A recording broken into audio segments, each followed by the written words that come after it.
पिछले कई वर्षों से चीन कुछ न कुछ ऐसा काम करता रहा है जिससे भारत और चीन की सीमा पर तनाव बढ़ जाता है और हम सब एक संभावित युद्ध के खतरे से घिर जाते हैं। हमारे मन में सवाल उठने लगता है कि क्या सच में चीन भारत पर आक्रमण कर देगा या फिर वो केवल गीदड़ भभकी ही दे रहा है। नमस्कार दोस्तों, मैं हूं प्रशांत और आज के इस वीडियो में मैं आपको उन 5 कारणों के बारे में बताने जा रहा हूं जिनके रहते शायद ही चीन कभी भारत पर आक्रमण करने का साहस करे। जैसा कि आप सबको पता ही होगा कि 1980 तक भारत और चीन की अर्थव्यवस्था लगभग समान ही थी। 1980 के बाद से ही चीनियों ने अपने राष्ट्रपति डेंग जाओपिंग के कुशल नेतृत्व में कठिन मेहनत के बल पर बहुत ही तेजी से विकास किया, जिसकी बदौलत आज वो अमेरिका के बाद दुनिया का सबसे अमीर और शक्तिशाली देश बन चुका है। चीन इस बात को बहुत अच्छे से समझता है कि अगर वो भारत के साथ युद्ध में उलझा तो ये वर्षों की कठिन मेहनत से बनाया गया चीनी साम्राज्य बहुत ही कमजोर हो जाएगा और फिर कभी भी अमेरिका को पीछे छोड़ने और पूरी दुनिया पर अपने वर्चस्व को स्थापित करने का उसका महान स्वप्न पूरा नहीं हो पाएगा। ये भारत पर चीन के आक्रमण ना करने का एक बड़ा कारण है, जिसकी वजह से आने वाले समय में चीन भारत पर आक्रमण करने से बचता रहेगा। चीन की दूसरी बड़ी समस्या उसके पड़ोसी देश हैं, जो चीन की विस्तारवादी नीतियों और दादागिरी से तंग आ चुके हैं और जो चीन के भारत के साथ युद्ध में उलझते ही छुपे या फिर खुले रूप से भारत की मदद करना शुरू कर देंगे। इस बात को भी चीन बहुत अच्छे से समझता है और जब तक वो इस क्षेत्र में अपने वर्चस्व को ठीक प्रकार से स्थापित नहीं कर लेता, तब तक वो भारत के साथ युद्ध करने के बारे में सोचेगा भी नहीं।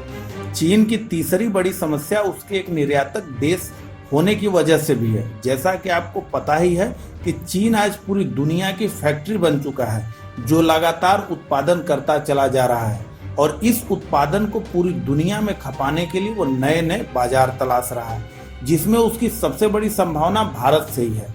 और ऐसा हो भी क्यों नहीं, आखिर आज चीन भारत का दूसरा सबसे बड़ा व्यापारिक साझेदार है और इस साझेदारी से चीन भारत से लाखों करोड़ रुपए कमा रहा है। और निश्चित रूप से ये कहा जा सकता है कि अगर भारतीय बाजारों में चीनी सामान का प्रवेश बंद हो जाए तो उसकी कमर भले ही ना टूट पाए, लेकिन वो काफी हद तक कमजोर तो हो ही जाएगा। इस बात को चीन बहुत अच्छे से समझता भी है और इसलिए मुझे नहीं लगता कि भारत के साथ अपने व्यापारिक लाभ की बलि चढ़ाकर चीन भारत के साथ युद्ध करेगा। चीन की चौथी बड़ी समस्या भारत के एक लोकतांत्रिक देश होने के कारण भी है, क्योंकि अगर चीन ने भारत के ऊपर हमला किया तो भारत इसे लोकतंत्र पर हुआ युद्ध घोषित करके सभी लोकतांत्रिक देशों से नैतिक समर्थन की मांग करेगा, जो उसे मिलेगा भी, क्योंकि पूरी दुनिया ये बात बहुत अच्छे से समझती है कि चीन एक गैर लोकतांत्रिक और साम्राज्यवादी देश है, जिसका सपना पूरे एशिया महाद्वीप पर अपने वर्चस्व को स्थापित करते हुए पश्चिमी देशों खासकर अमेरिका को चुनौती देने की है। और इस वजह से भारत से दोस्ती के लिए ना सही बल्कि चीन को अधिक शक्तिशाली ना होने देने के लिए ही सही अमेरिका और उसके सहयोगी देश मजबूरन भारत की मदद करेंगे।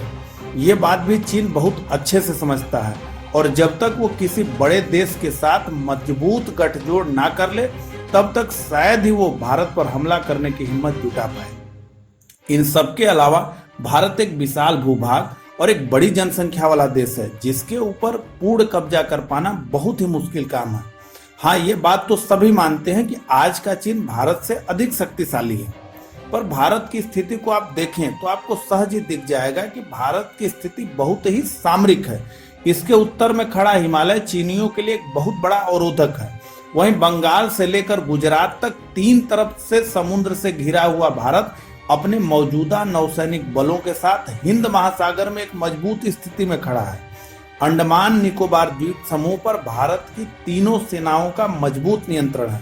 इसी के पास में स्थित मलक्का स्ट्रेट से ही चीन अपनी जरूरत का लगभग 70% तेल मध्य पूर्व के देशों से आयात करता है, जो इसी मलक्का स्ट्रेट से होकर चीन में जाता है, जिसे किसी भी संभावित युद्ध के खतरे को भांपते ही भारत बंद कर सकता है, जिससे चीन की इस क्षेत्र से होने वाली पूरी सप्लाई ही रुक जाएगी। वैसे भी आज का भारत एक परमाणु संपन्न देश है, जिसकी मिसाइलें बीजिंग सहित पूरे चीन में कहीं भी मार करने में सक्षम है। इन्हीं सब कारणों को देखते हुए मुझे नहीं लगता कि चीन भारत पर आक्रमण करने का साहस करेगा।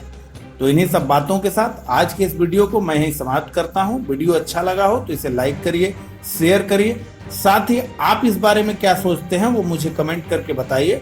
और अभी तक अगर आपने इस चैनल को सब्सक्राइब नहीं किया है तो इसे सब्सक्राइब जरूर कर लीजिए। आपने अपना बहुमूल्य समय देकर मुझे सुना, आपका बहुत बहुत धन्यवाद।